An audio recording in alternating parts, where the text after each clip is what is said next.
యమా ఏమంటివి మానవ జాతి నీచమా, వైతరణ వరకు వెంటాడి వేధించి ముప్ప తిప్పలు పెట్టి మీ ధర్మసూత్రములు మంట కలిపి పతి ప్రాణములు దక్కించుకున్న నారీమణి సావిత్రిదే జాతి మా నవజాతి.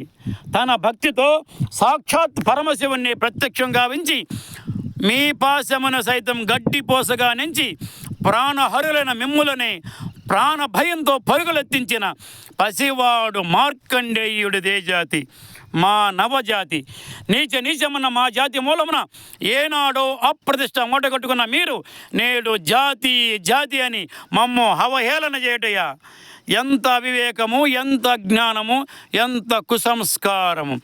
నేటి నుంచి దేవుడు అధికుడు నరుడు అధముడు అన్న కించభావాన్ని కోకుడ వేళ్లతో సైతం పెకరించి వేసేదా.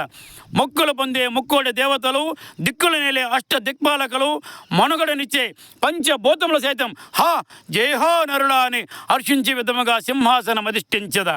స్వర్ణ మణిమయ రత్న ఖచ్చితాలంకృతమున ఈ సభా మందిరమున అకుంఠిత సేవాధ్యక్ష పరివార సమూహ మధ్యమున భూతల పరిరక్షణ ధర్మలమైన ఈ రౌరవమున సర్వదా శతదా సహస్రదా ఈ మహాపంకిలమైన కుల మత జాతి కోపమును సమూలముగా శాశ్వతముగా ప్రక్షాళన గావించదా. Any doubt?